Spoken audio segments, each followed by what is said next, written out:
नमस्कार, मेरा नाम दिव्यम है और आप न्यूजिंग देखना शुरू कर चुके हैं। पहलगाम में आतंकी हमले के बाद भारतीय सेना ने उसके एक पखवाड़े के बाद भारतीय सेना ने ऑपरेशन सिंदूर करके और पाकिस्तान अधिकृत कश्मीर में ऐसे 9 ठिकानों को चिन्हित किया है जहां से आतंकवादी गतिविधियां हो रही थी और उन्हें नष्ट कर दिया है। उस पर एयर अटैक करके उसको निस्तानाबूद कर दिया है। भारतीय सेना ने अपनी प्रेस कॉन्फ्रेंस में ये बताया है कि जिन 9 ठिकानों पर हमला किया गया है वो आतंकवादी गतिविधियों के केंद्र थे और वहां से भारत के खिलाफ साजिशें रची जा रही थी। भारत के खिलाफ आतंकवादी गतिविधियों का केंद्र थे वे लोग। हालांकि इससे पाकिस्तान ने फिर इनकार किया। पाकिस्तान ने कहा कि नहीं, सिविलियंस पे हमला हुआ है। भारत ने अपने प्रेस कॉन्फ्रेंस में इस बात पे जोर दिया कि हमने सैन्य अड्डों को निशाना नहीं बनाया है, हमने आतंकवादी गतिविधियों वाले केंद्रों को निशाना बनाया है। उसके बाद पूंछ के इलाके में, कश्मीर के इलाके में पाकिस्तान ने भी गोलीबारी शुरू कर दी है और उस गोलीबारी में कई भारतीयों की जान जा रही है, जान चली गई है, 40 से अधिक लोग घायल हैं। लेकिन पहलगाम हमले के बाद से भारतीय मीडिया का जो चरित्र है, बीजेपी आईटी सेल का जो काम है और आरएसएस की जो पूरी, भाजपा की जो पूरी राजनीति है, उस पर हमें गौर करना चाहिए। एक तरफ जहां पूरी विपक्ष की पार्टियां, एक एक जनता ये बात कह रही है कि हम सरकार के साथ हैं, ये बात कह रही है कि सरकार जो भी निर्णय लेगी उस निर्णय में हम उसके साथ हैं। सर्वदलीय बैठक बुलाई गई, अपने अपने सुझाव लेकर के कई पार्टियां वहां पहुंची, सारी विपक्ष की पार्टियां वहां पहुंची। हालांकि उस सर्वदलीय बैठक में जिन पार्टियों के 5 सांसद से कम हैं उन्हें नहीं बुलाया गया था। अब आप गौर कीजिए कि जिस तरीके से माहौल बनाया गया, पहलगाम हमले के बाद पूरे देश में मुसलमानों के खिलाफ माहौल बनाया गया। कई जगहों से यह भी घटनाएं आई कि हिंदुत्ववादी संगठन से जुड़े हुए लोगों ने उन फेरी वालों पर, ठेला चलाने वालों पर और कई मुसलमानों पर हमला किया, उन्हें मारा, उन्हें पीटा। कई जगहों पे गिरफ्तारियां भी हुई।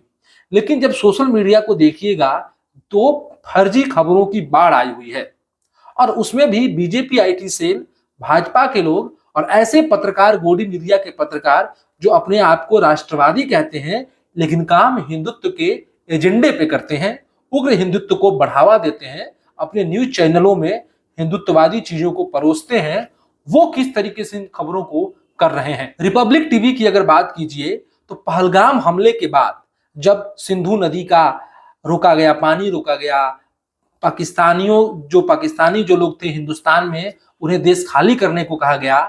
लेकिन उसके बाद तमाम गोदी मीडिया के एंकर अपने चैनलों पर पैसे दे करके और विदेशी पाकिस्तानी लोगों को बुला बुला करके, पाकिस्तानी पत्रकारों को, पाकिस्तान के समर्थकों को बुला बुला करके और टीवी चैनल और डिबेट में बैठाते थे, सिर्फ इस बात के लिए कि हमारा टीआरपी ज्यादा आए, हमारा टीआरपी ज्यादा आए।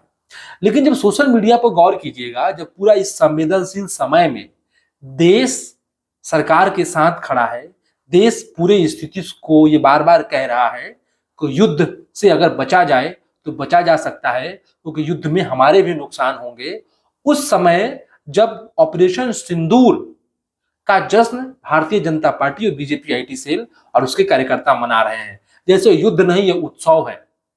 और युद्ध को उत्सव में तब्दील करने को लेकर के ये पूरी कोशिश की जा रही है, जबकि इसी देश में पूंछ में 20 से अधिक भारतीय लोगों की जान चली गई है।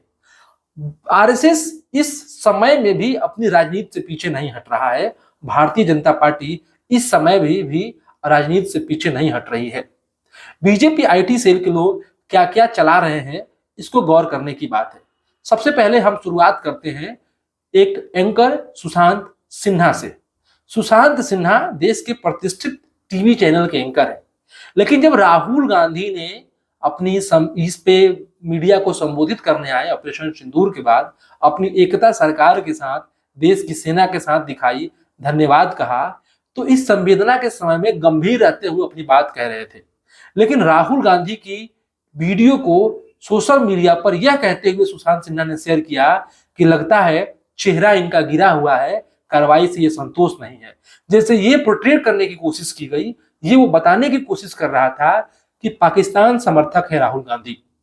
इस संवेदना की घड़ी में जब पूरा देश सरकार के साथ है, उसके बाद बीजेपी आईटी सेल के लोग स्त्रीवाद को, फेमिनिज्म को काउंटर कर रहे हैं। जब ऑपरेशन सिंदूर हुआ तो उसकी एक प्रेस कॉन्फ्रेंस में 2 महिला सेना के अधिकारियों को प्रेस कॉन्फ्रेंस में भेजा गया। उसमें भी एक मुस्लिम समुदाय से थी जिनका नाम सोफिया कुरैशी था, दूसरी हिंदू समुदाय से थी जो एयरफोर्स के विंग कमांडर थे। इस पूरे प्रकरण को भी सेना ने जब अपनी प्रेस कॉन्फ्रेंस में एक बात पे जोर दिया, उसने कहा कि ये जो आतंकी हमले हुए थे ये सांप्रदायिक उन्माद फैलाने के लिए हुए थे, देश में सांप्रदायिक विभाजन करने के लिए हुए थे। तो आतंकियों की मंसूबे को कौन लोग आगे बढ़ा रहे हैं, सवाल ये है। ये सांप्रदायिक विभाजन को और बल दे करके इस हमले के बाद मुसलमानों को टारगेट करके जो आतंकी करना चाह रहे थे उसी बात को ला करके, उसी बात को समाज में, उसी एक्शन को कर करके ये हिंदुत्ववादी संगठन जो करने की कोशिश कर रहे हैं, तो क्या इन्हें आतंकवादियों के बरक्स नहीं देखा जाएगा? अब सोशल मीडिया पर एक है ऋचा राजपूत जो बीजेपी की स्पोक्स पर्सन है, बीजेपी से जुड़ी युवा संगठन के स्पोक्स पर्सन है, वो भी राहुल गांधी के इस वीडियो को इसी तरीके से शेयर कर रही हैं। तो ऐसे यूजर्स सोशल मीडिया के जो भाजपा भारतीय जनता पार्टी के समर्थक हैं या फिर उनसे ताल्लुक रखते हैं, वो लोग पूरे मामले को एक तो जश्न के तौर पे मना रहे हैं, युद्ध की स्थिति को। इसके अलावा बीजेपी की जो राजनीति है, आरएसएस की जो राजनीति है, जो मनुवाद की राजनीति है, जो जातिवाद की राजनीति है, जो स्त्रियों को गुलाम बनाने की राजनीति है, उस गुलाम मानसिकता को बल देते हुए इस आपदा को, इस स्थिति को अवसर के रूप में तब्दील कर रहे हैं और दूसरे लोगों को कह रहे हैं कि इस दौर में राजनीति नहीं करनी चाहिए। लेकिन भारतीय जनता पार्टी वही कर रही है। देश के भीतर जगह जगह नरेंद्र मोदी की सेना की वर्दी पहने हुए पोस्टर लगने शुरू हो गए हैं। महाराष्ट्र में पोस्टर लगे हुए हैं। तो अभी युद्ध खत्म नहीं हुआ है, अभी स्थिति सामान्य नहीं हुई है, देश की नागरिकों की जान जा रही है और इस स्थिति में बीजेपी से जुड़े हुए पार्टियां, उनके जन संगठन, उनसे जुड़े हुए समर्थक वोट की राजनीति शुरू कर दिए हैं और जगह जगह सेना की इस कार्रवाई पे जो मोदी को क्रेडिट देने में आगे लगे हुए हैं।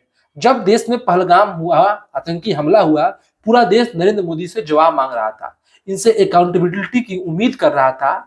लेकिन उस वक्त न गृह मंत्री और न प्रधानमंत्री ने इस घटना पर जिम्मेदारी ली, न दुख व्यक्त किया, न जाकर के परिजनों से मिले। उल्टा ये बिहार में आकर के चुनाव प्रचार कर रहे थे। तो अब भारतीय जनता पार्टी इस पूरे युद्ध की स्थिति को उन्माद में बदलने की पूरा प्रयास कर रही है। जहां एक तरफ विपक्ष कह रही है कि इस पे राजनीति नहीं करना चाहिए, विपक्ष इस पे राजनीति नहीं कर रहा है, आम लोग इस पे राजनीति कहीं नहीं कर रहे हैं, और दूसरी तरफ वहीं भारतीय जनता पार्टी इस पे वोट बटोरने की राजनीति शुरू कर दी है।